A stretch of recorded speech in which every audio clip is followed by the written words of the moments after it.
Welcome, welcome. This is the Diana Wright Show live.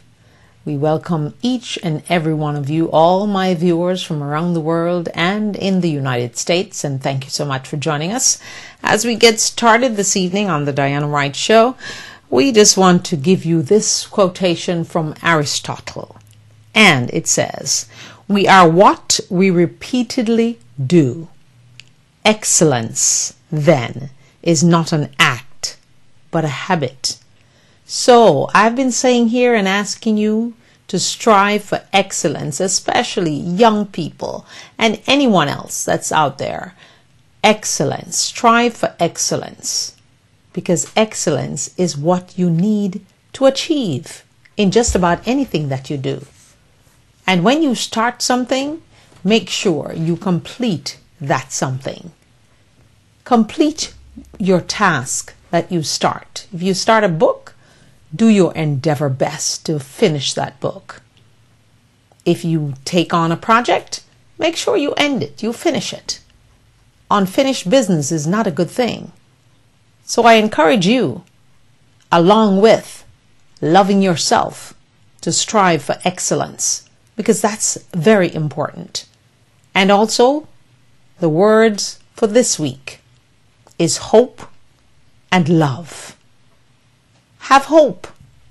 Never give up hope. Hope is greater and better than any medicine you can have or take, because hope gives you the opportunity to see something happen. But if you have no hope, then nothing, absolutely nothing will happen. So I promise you that as you love yourself, as we take this journey of the I Love Me crusade, and as we get to April 30th, which is the International I Love Me Day declared by this Diana Wright Show, we just want to thank you and embrace you and give you courage and just kind of lift you up out of whatever mire that you might find yourself in. Wipe your tears. Look in that mirror and tell yourself how much 3 little words can mean to you. I love me. Doesn't that sound good? It feels good. It energizes you. Gives you confidence that you want to put your shoulders up and do great things. So as we take our journey on the Diana Wright Show, I just encourage you to get out of the blue zone. There are too many depressed people right now. Too many people are so depressed and downtrodden and sad. Love yourself. Teach your children to love themselves. Pursue your dreams no matter what it is. Find your passion and take action. And strive for excellence, because excellence is what it should always be. Not mediocrity, not halfway. Finish the journey. Take the plunge and do the right thing. So as we ponder the words hope and love this week, last week, remember we spoke about all week happiness, joy, and peace. So this week it's hope and love. And don't forget to live inside out. Get that love in your heart. Forgive those who have hurt you, because believe me, so many people have hurt me. You forgive them and you move on. From your family to your friends, it doesn't really matter. And sometimes families hurt you more than friends will. Your lover, your husband, your significant other, doesn't matter who. Hurt comes. That's just a part of living. But don't lose sight of hope, because life is beautiful. And this is indeed a wonderful world. So let's make it wonderful. Let's do your part to make it wonderful and beautiful. And just continue to hope and love. All right, let's get started. We're getting started here this evening. And we are starting with ex-presidents because, as I read the story, I thought about the fact that lots of us retire and nothing happens. We can barely live off our Social Security and our Medicare, which Paul Ryan, if you leave it up to him, we don't get Social Security and we would not get Medicare, even though we've paid into the system. But when the presidents leave office and they become ex-presidents, their lives are really cushy. And keep in mind that most of them, and all of them, I should say, are millionaires in their own right. George W. is one. Bill Clinton is one. George H.W. is one. Yeah. And they sell books. They write books and they get millions from publishing companies because they figure everyone wants to read that book. And they go to these speaking engagements and they charge millions. And they have access. So I thought about what Pope Francis said today. Or actually on Palm Sunday is when he said it. We all talked about it today. And he talked about the forgotten and the poor and people who just have no opportunities.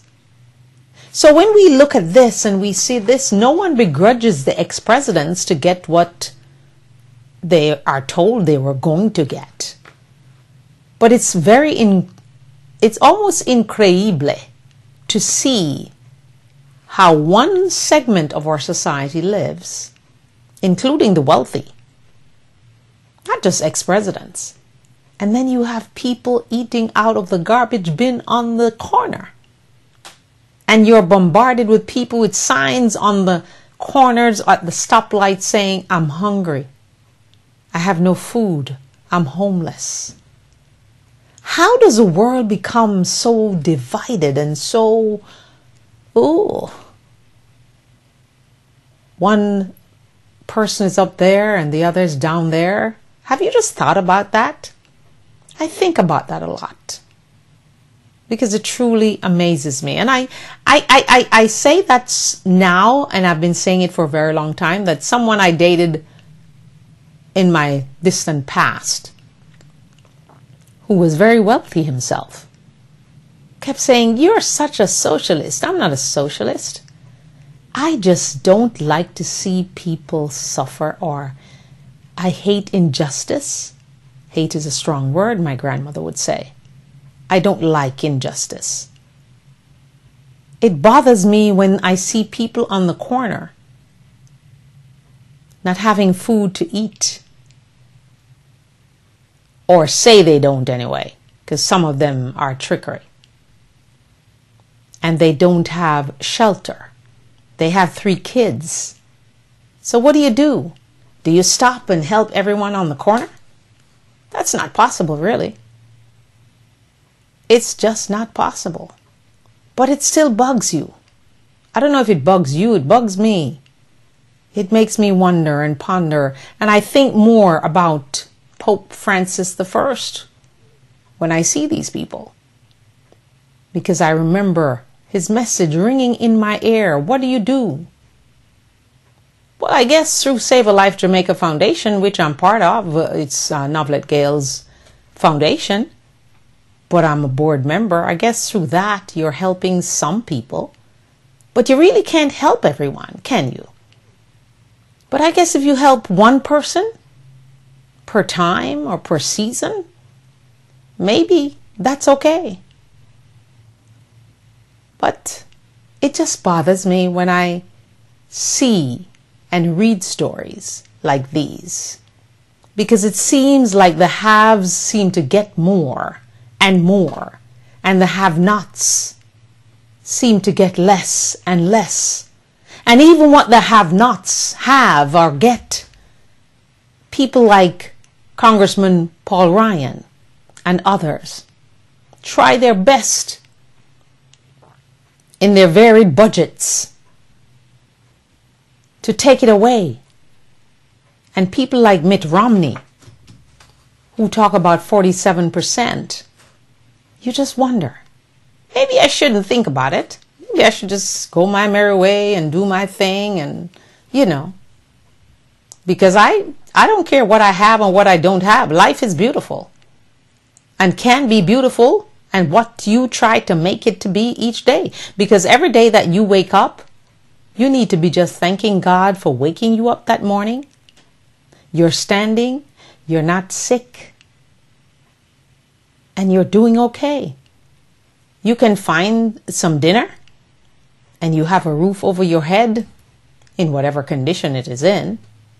You don't exactly live in a mansion, but you're satisfied, you're content, and you're humble or humbled about the blessing that you have from God. So I'm just reaching out to each and every one of you from around the world and in the United States this evening to say, I empathize, and I ask you to continue to hope and not give up. Because when you give up, then it's over. But when you hope and keep your hope alive, anything can happen. Remember, life changes in a minute, in a moment, by the stick of a needle. It does. So let us try to help each other when we can. No one expects anyone to help everyone, because you just can't. It's just not possible. But you can try and be part of something, somewhere, that will indeed help someone else. So as I go down the line here, I say the government spent nearly $3.7 million on former presidents in 2012. According to an analysis just released by the nonpartisan, now it's not Republican or Democrat, Congressional Research Service, that covers a pension, compensation and benefits for office staff, and the government also picks up the tab for other costs like travel, office space, and postage. Imagine that. The costliest president is George W. Bush, who clocked in last year at just over $1.3 million. The $3.7 million taxpayers shelled out in 2012 is about $200,000 less than in 2011. And the sum in 2010 was even higher. It's a drop in the bucket compared with the trillions the federal government spends each year. Still, with ex-presidents able to command eye-popping sums for books, speaking engagements, and the like in their post-White House years, the report raises questions about whether the U.S. should provide such generous subsidies at a time when spending cuts and the deficit are forcing lawmakers and federal agencies to seek ways to cut back. And they're cutting back from whom? The poor, the less fortunate, the have-nots.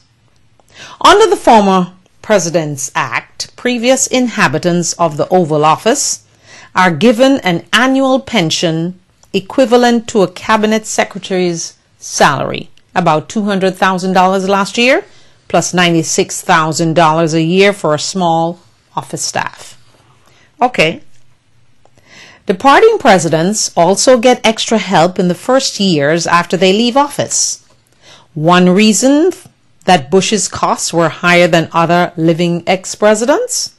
The most recent ex-president to leave the White House, Bush, was granted about $400,000 for 8,000 square feet of office space in Dallas, plus $85,000 in telephone costs. Another $60,000 went to travel costs. President Bill Clinton came in second in just under $1 million, followed by George H.W. Bush at nearly $850,000. Clinton spent the most government money on office space, $442,000, for his 8,300 square foot digs in New York's Harlem neighborhood. Clinton's predecessor, President George H.W. Bush, received about $840,000 in federal funds last year. Costs for Jimmy Carter, the only other living former president, came in at about $500,000. Widows of former presidents are entitled to a pension of $20,000, but Nancy Reagan, the wife of former President Ronald Reagan, waived her pension last year. So they can actually waive this money. Are they waiving it? Like Nancy. The former First Lady did accept $14,000 in postage, though. The cost totals for ex-president don't include what the Secret Service spends protecting them, their spouses, and their children. Those costs are part of a separate budget that isn't made public. Funding for ex-presidents under the Former Presidents Act dates back to 1958.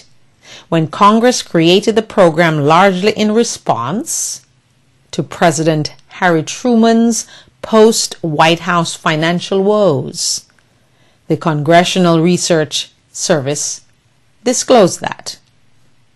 The goal was to maintain the dignity of the presidency and help with ongoing costs associated with being a former president, such as responding to correspondence and scheduling requests.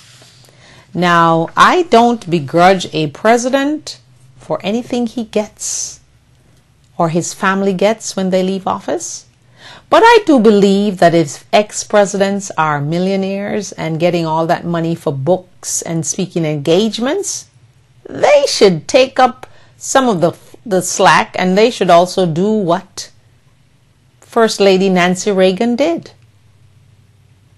Don't take it if you don't need it.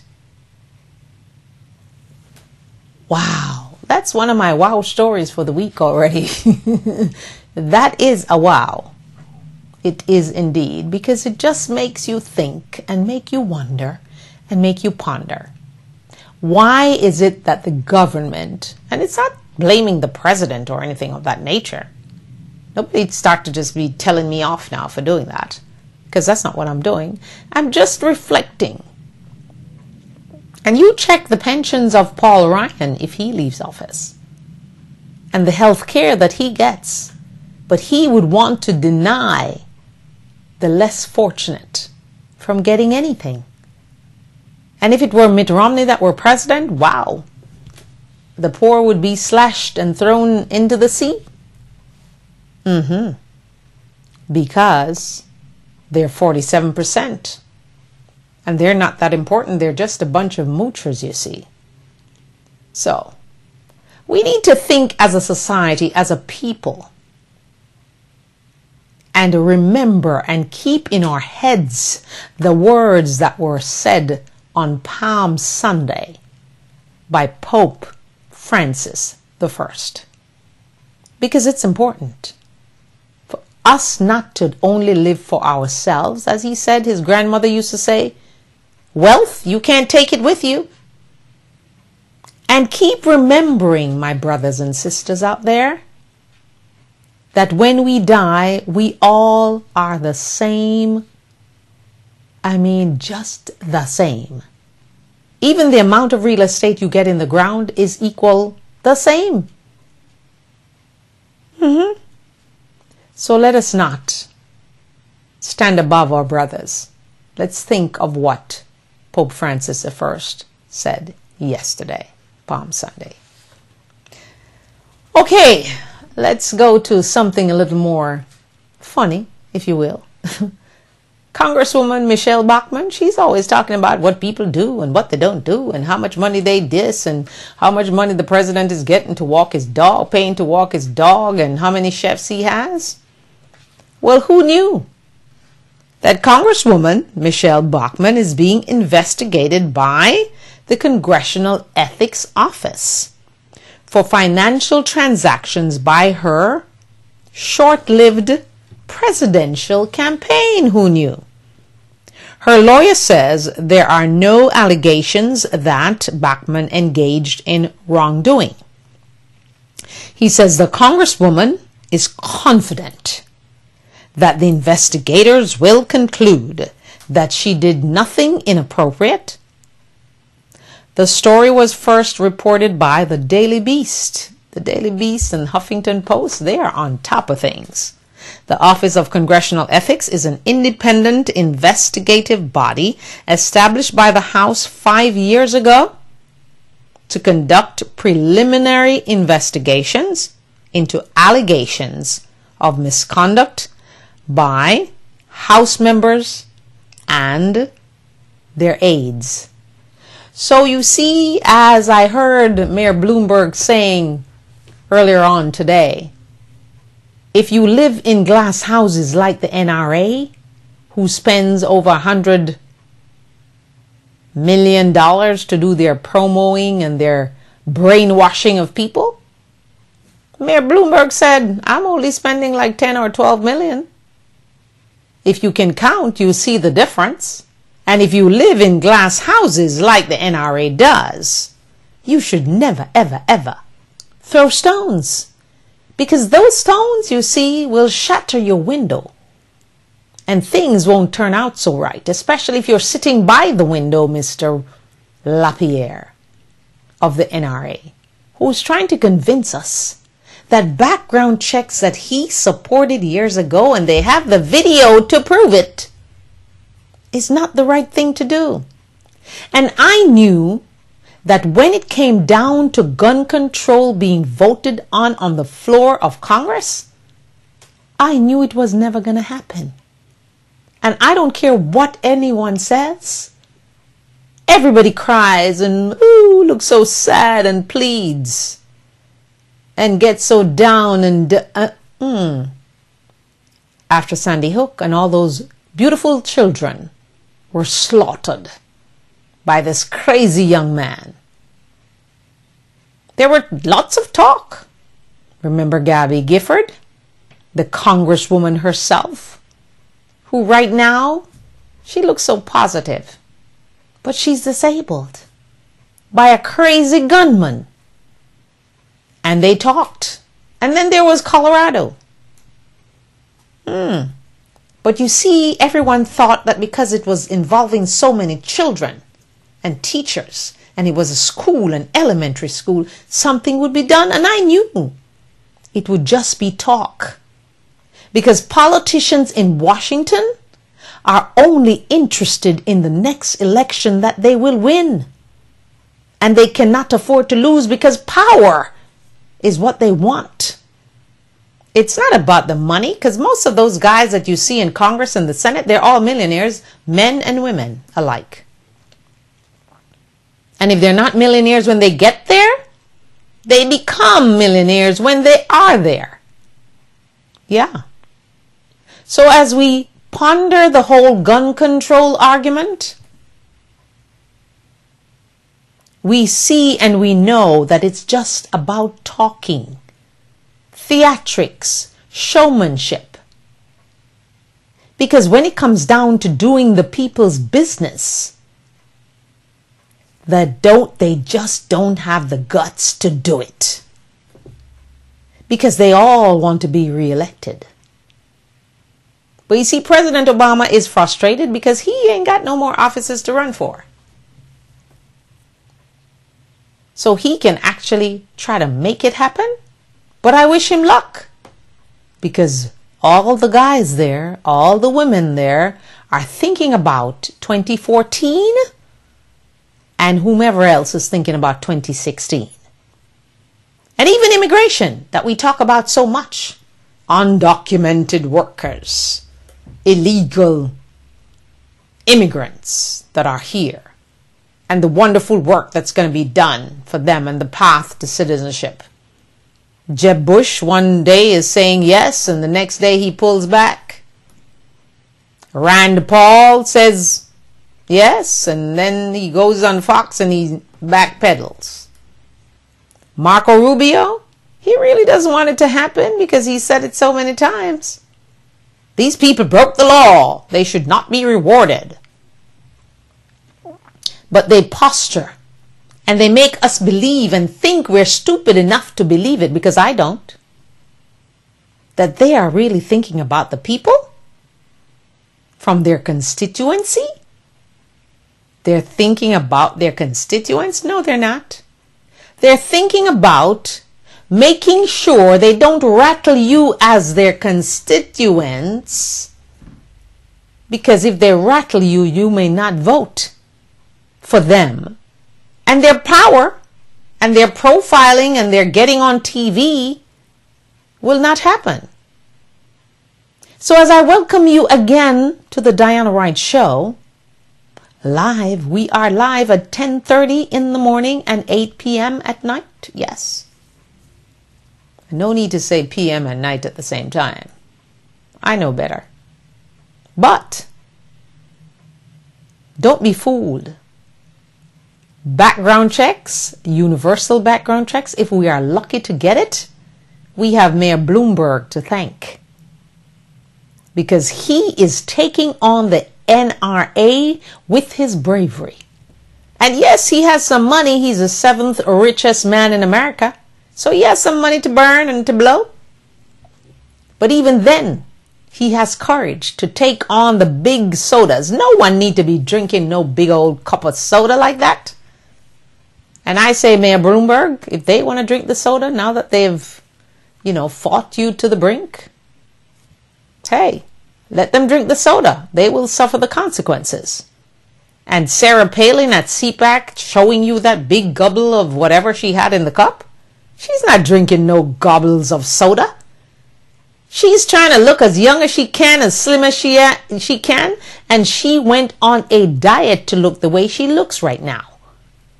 And that's the reason, my friends, you need to read and know what's going on. And if you don't know what's going on, when you tune in here, I am hoping to inform you and inspire you to do something.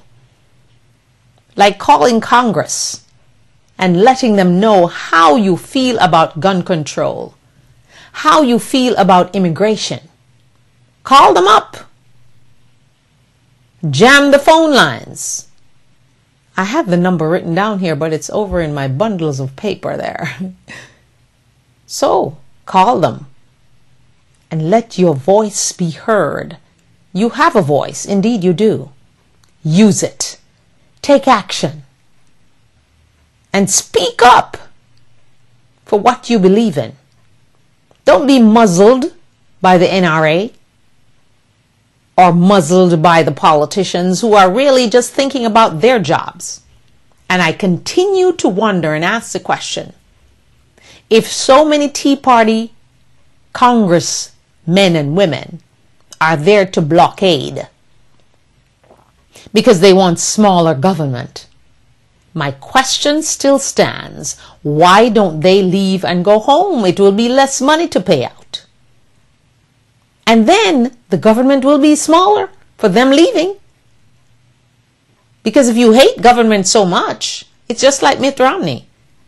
He wanted smaller government and he was applying for the biggest job that the government has. So what's your point, guys? Paul Ryan wants this austerity budget to pass. His Republican friends passed it. But it's going nowhere, because you and I know that it's going nowhere. But he would like to crush you when he stands up tall and survive. Just like Senator Portman, who came out in support of gay marriage all of a sudden because he found out 2 years ago that his son was gay. But he was willing to allow someone else's child to be denied. But the minute his child says, I love guys, and I've been loving guys for a very long time, all my life, all from I know myself, whoopsie, he's going to support gay marriage. And everybody's applauding him for that. I think he's selfish.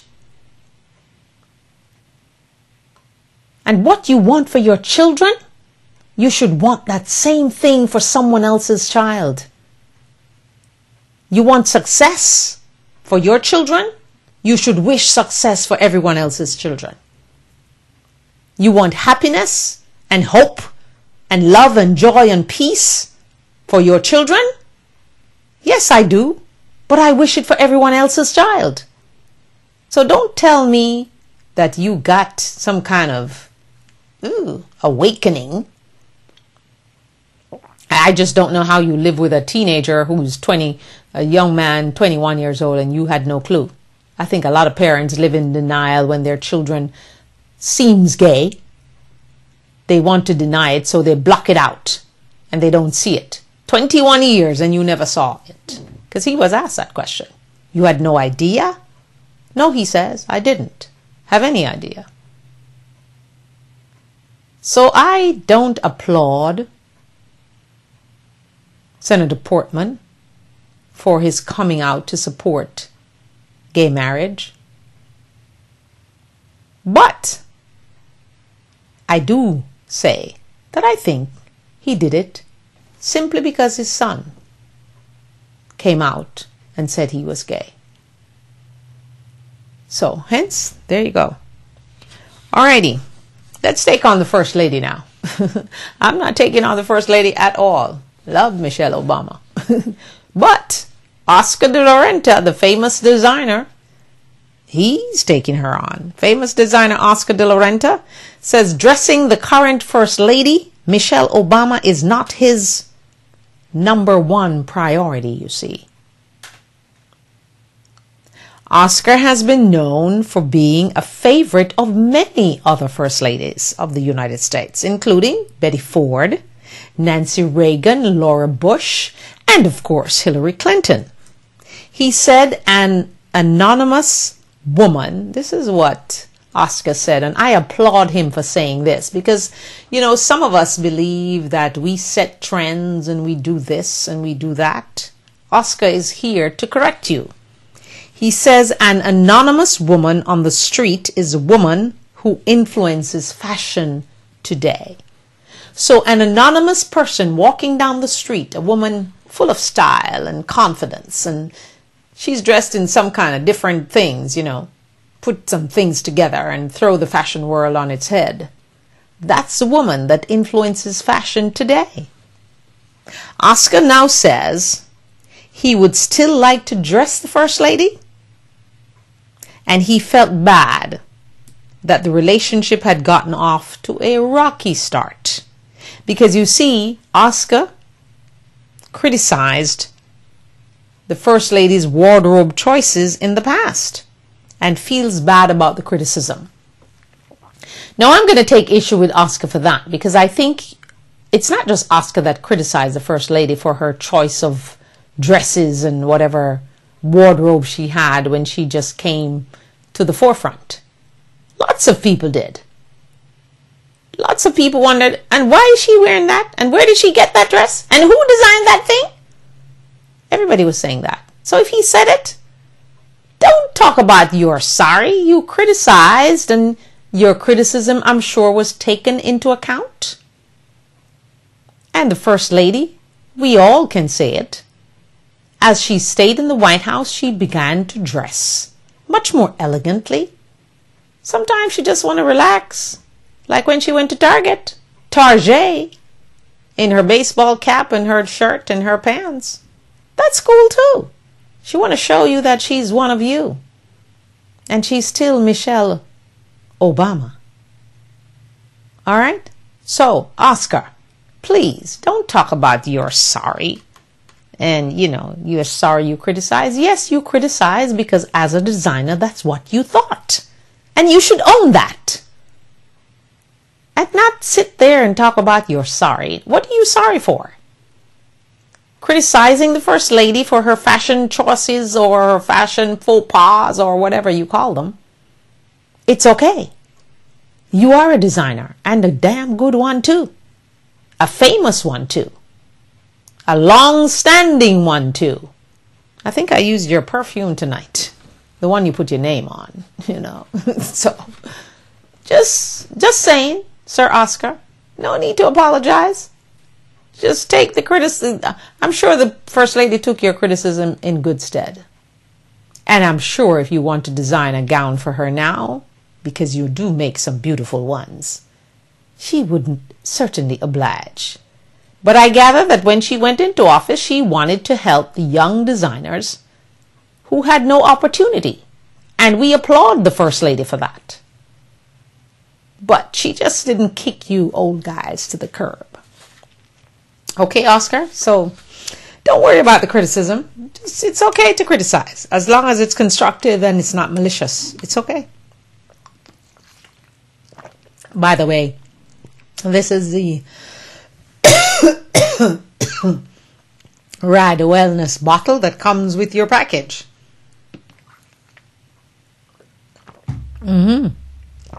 So I make sure I have it at my fingertips at all times, because water is the key to the detox.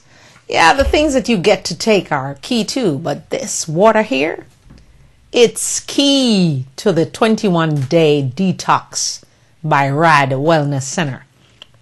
Mr. Dax Dunn at the throne. I don't know though, I'm wondering, is there anything else that comes out? Because, how do you really don't feel hungry. You're not hungry, so maybe you should just not eat. The thing just takes away the appetite. Totally. You're not hungry. And you're not cranky. I haven't been cranky all day. This is my 3rd day, and I'm proud of myself on the 21-day detox. I'm only doing it for 10 days because I don't have that much weight to lose. But if you have a lot to lose, you have to go for the 21 days, a long journey. I only have 10 and already 3 is gone. Because when I get out of here, my bed is calling, right? So if you're looking for a detox, I will highly, highly recommend. But I have some secrets to tell you about the detox, and I'm not going to say them until he comes on Wednesday morning. When Dax is here on Wednesday morning, I'm going to ask him some tough questions, because he needs to fess up and tell you those things beforehand, so you're not shocked out of your wits, because woo! Okay, so I'll save that juice for Wednesday morning. So that means you have to turn your computer on, log on to the Diana Wright Show, Diana Wright TV,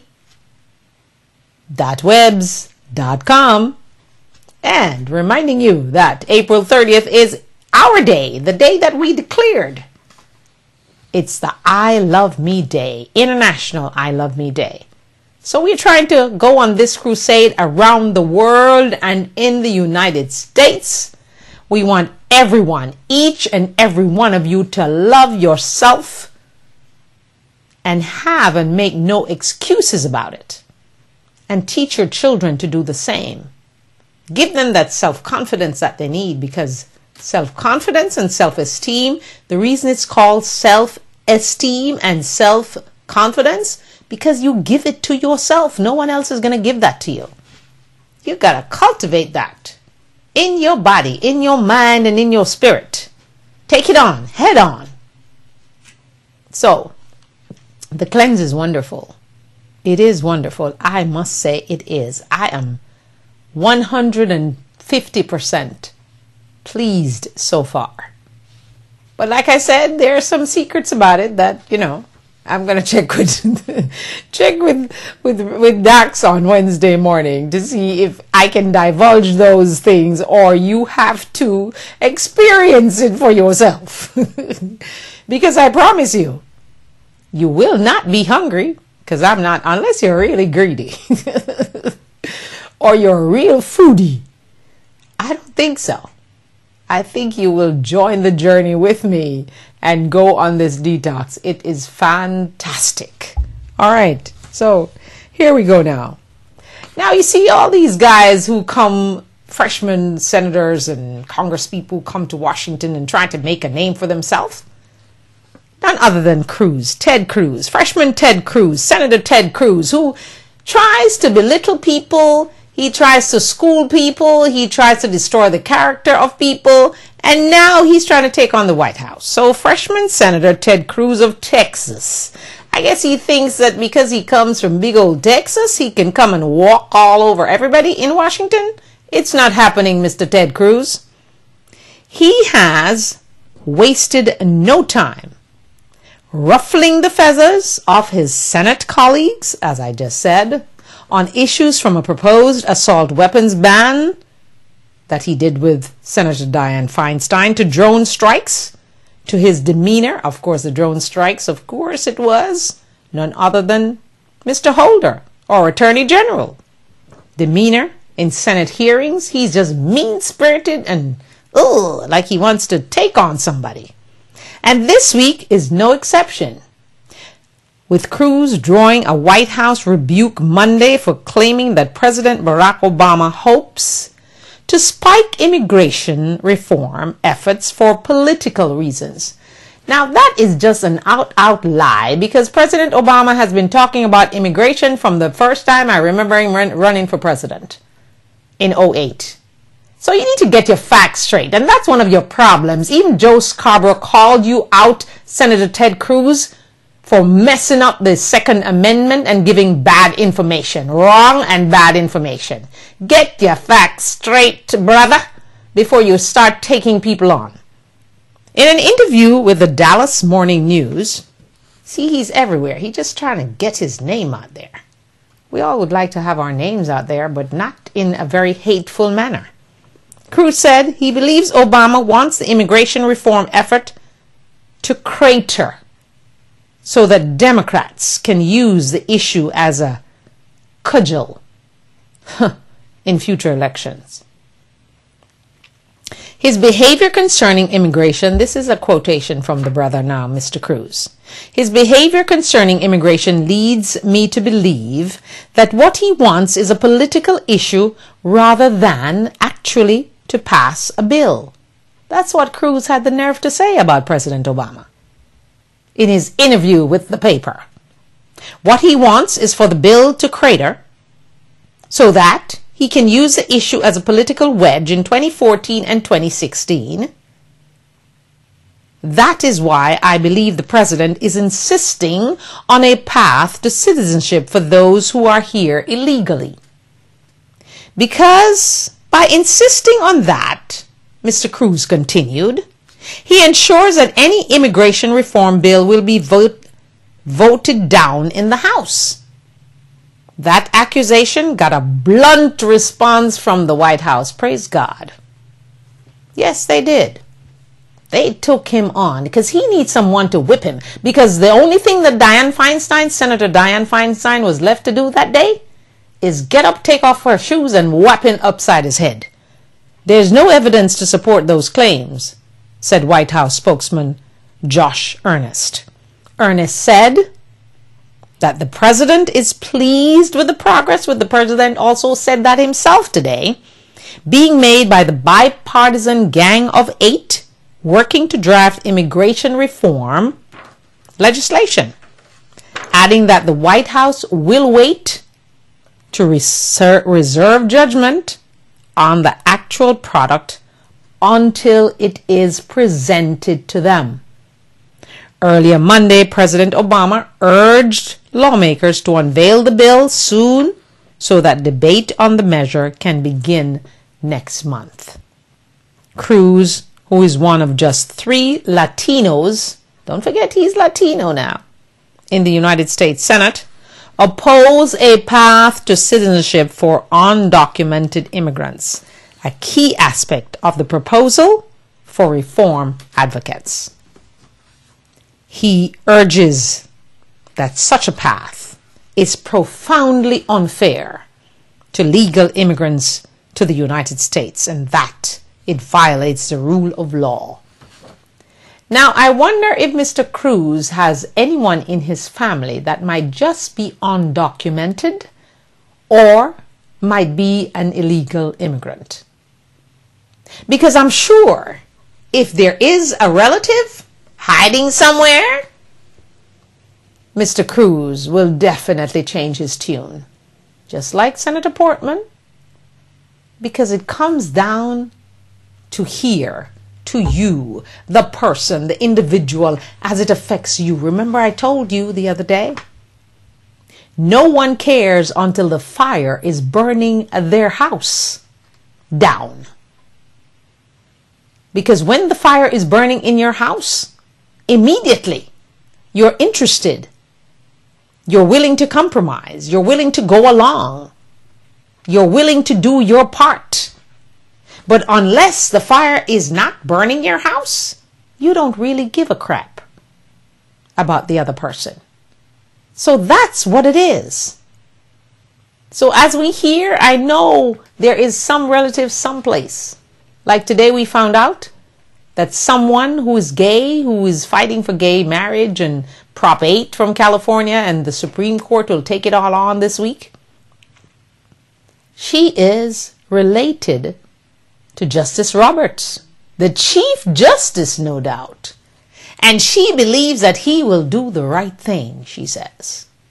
So let's watch and see how he does the right thing. I know he did the right thing for healthcare, for Obamacare, as they like to call it. But it simply means that President Obama, actually cares about the people. He does. At least I think he does. I know he does. And I hope he does. Hope. Remember his book, Audacity of Hope. Keep hope alive, people, please, please, please. Keep hope alive. And keep love in your heart and on your mind all the time. Don't want you to go fall in love with everybody. That's not the point. The point is love for yourself and your family. Because as it comes down to it, your family, and I'm talking about your immediate family, because extended family like sisters and brothers and cousins and those people, most of the times they're just envious of what they think you have, because most of the times you don't even have what they think you have. I'm talking about mother, father, children in the household. That's what I'm talking about. So I'm going to share with you something I think is wonderful, because they are an organization that's doing great things. I'm going to get to some health things, but I thought this was very, very good. It was an excellent, excellent, excellent thing to take on. Teen pregnancy. Because that's another thing that really distresses me. Because young people nowadays, in these times, they have so much information given to them. They have so many opportunities given to them, and yet they go out and they blow it with one night of not even necessarily passion, because sometimes they don't even know what an orgasm really means and what it is to have one. And they get pregnant, hence, boom, their life seems to be over. Yes, there are some people who pursue and persevere and get to where they want to go, but most people don't. So, in 2001, the United Way's Women's Leadership Council, WLC, of Anderson County in South Carolina, gathered a group of the town's most influential women, entrepreneurs, educators, community leaders, and philanthropists. The purpose was to answer two questions. What was the country's most pressing issue? And what would they be willing to do about it? I love this. The women deliberated and decided on one problem they felt interrelated with so many others.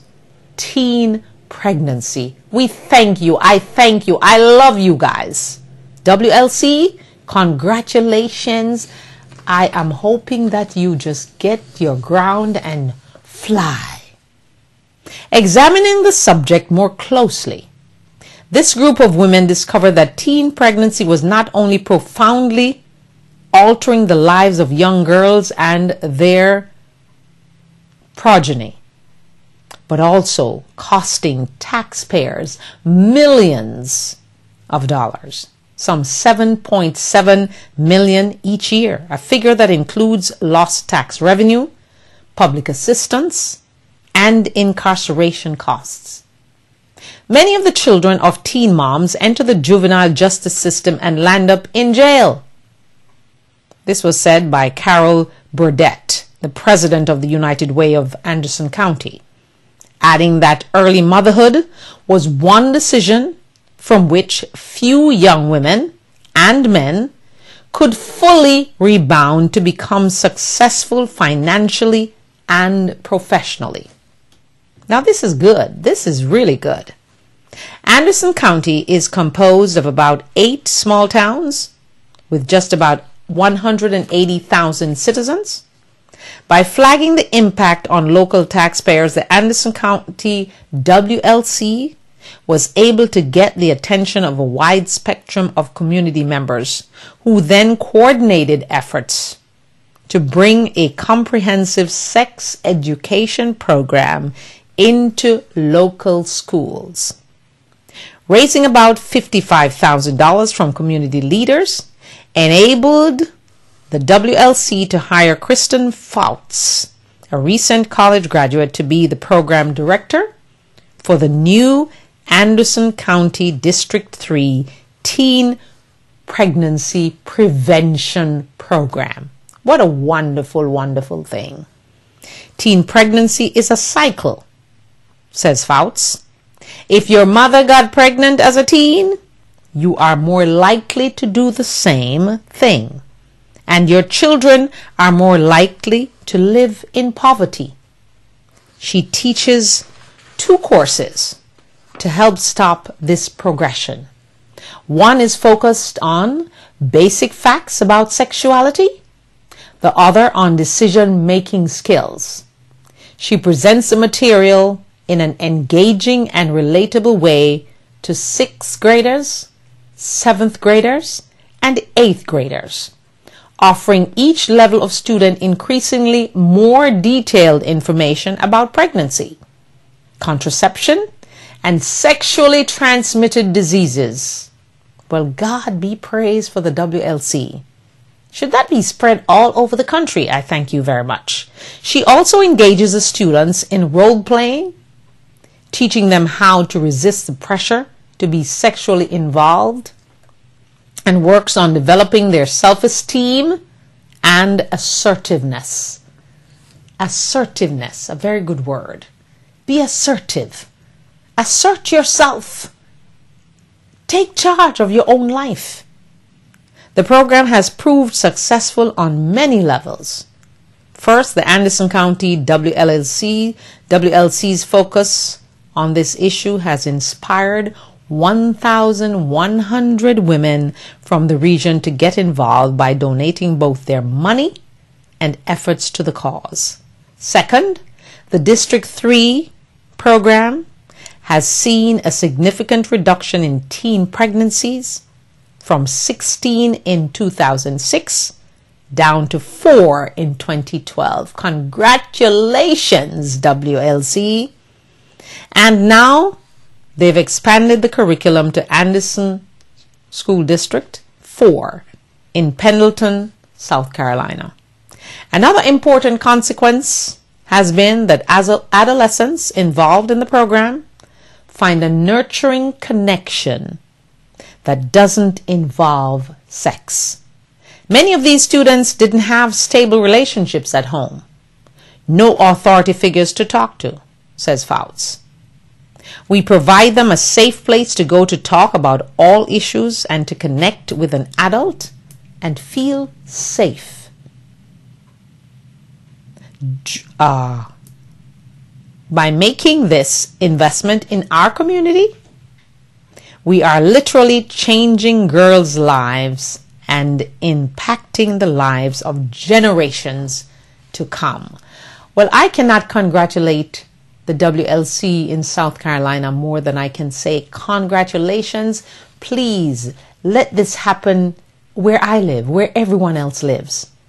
I am so sick and tired of seeing young girls who are kids themselves having babies. I went to do a talk one time. I was invited to speak to some young girls, and of course I was playing my CD at the time, and it caught on with them real fast. But I was so struck and so moved by the fact that most of them were 13 and 12-year-olds in the group. They all had the babies already. They weren't pregnant. They already had the babies. And among them, one young man came to the event of maybe about 30 girls.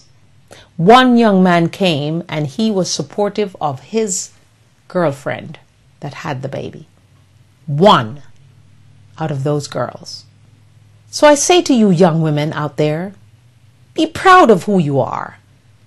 Love yourself. Stop looking for a guy to love you. Love yourself. Have some ambition. Set some goals. Every day you get up, you should have some goals for that day. Pursue your passion, no matter how crazy it seems. Try to fulfill your dreams by not having sex as a teenager and waiting until you do get married and find that special someone who deserves you. And I don't care what neighborhood you're coming from, how poor you are, how rich you are, it's the same sex. Doesn't change. So I plead with you, and I hope the WLC is copying this program everywhere in the country as quickly as possible so that we can get our young women to become successful, confident women of the future. So we thank you, WLC, for doing what you're doing in South Carolina. And we hope that your success can only continue. Can you imagine? From 16 down to 4. Very good. I applaud you. And I thank you from the depth of my soul, because I think that young women, especially when they don't grow up in a household with a mother and a father, they have major problems. They're always seeking for someone to love them, instead of looking in the mirror and loving themselves first. So as I welcome you again to the Diana Wright Show and inform you and remind you of the International I Love Me Day declared and created by this program, it's a crusade that I will continue on till I get results, positive results. I want to see millions and millions of you as I crusade to get you to the place where you're actually loving who God made you so wonderfully to be. Continuing here, wow, it's almost time to go. But before I go, I think this is important for you to hear. I will get you the rest in the morning. In South Africa, a teacher, Melanie Minnie, stuffed 19 kids into her super mini car to take them to a field trip to a local burger joint. Another shopper watched in disbelief as the children climbed in Ringling Brothers style. 3 riding shotgun, 6 in the hatchback, 10 in the back seat. And then this bystander called the cops. The teacher, Miss Minnie, who had already transported 12 kids in her little mini, without a hitch, you may say, no doubt, and she didn't get caught that time. She was pulled over, of course, by the cops, and she was fined $175. So I tell you what, please, don't try to pack other people's children into your minivan, because if anything happens, you're responsible. Did you know? I hope you know now. Please, it's not the right thing to do. Take them in small batches, drop them off, go back and pick up some more. Do the right thing, as Spike Lee would say. So please, sardines, not for human consumption, only for the sardine can. It's where it belongs. Not packing kids into your super minivan.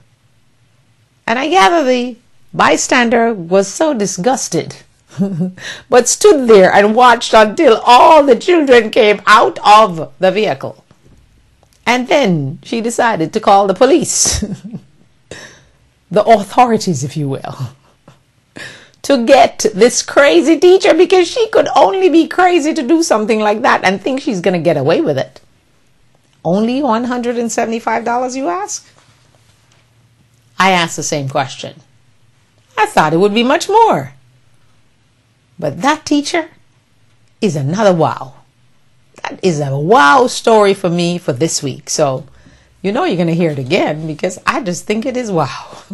Wow and big.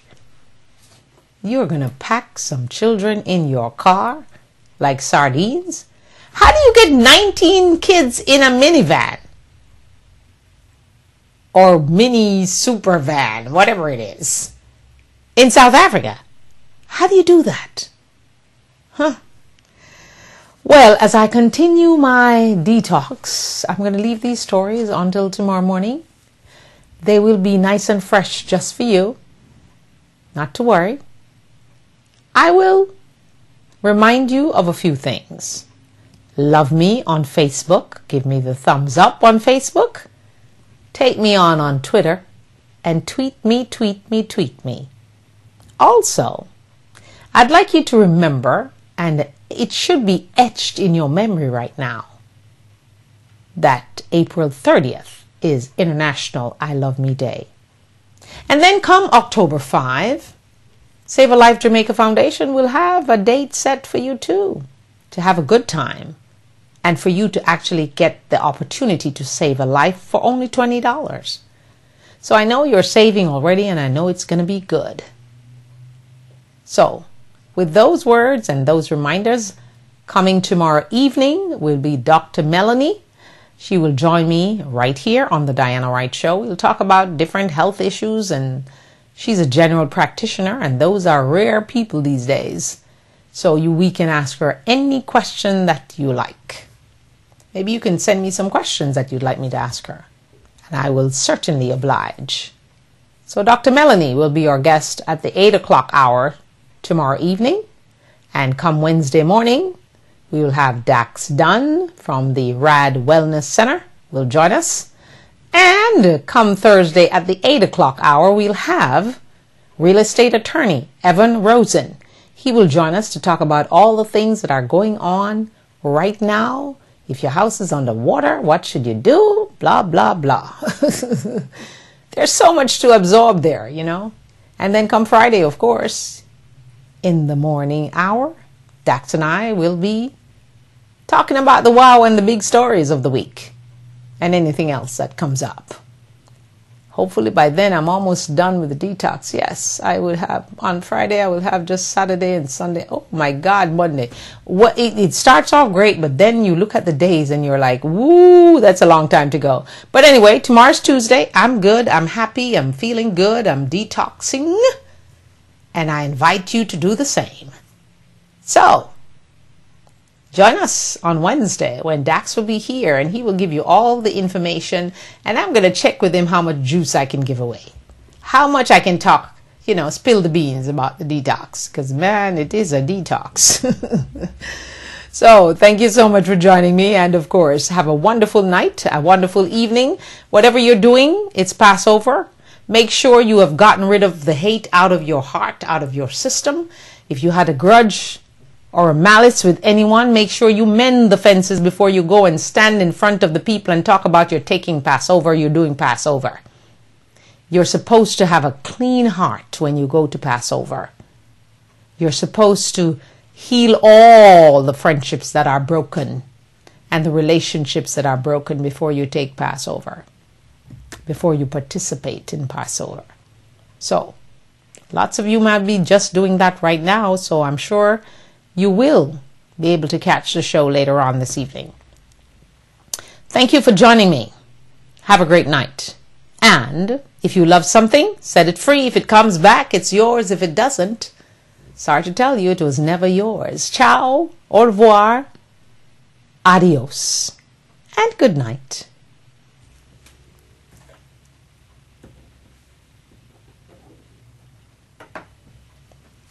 Mm-hmm.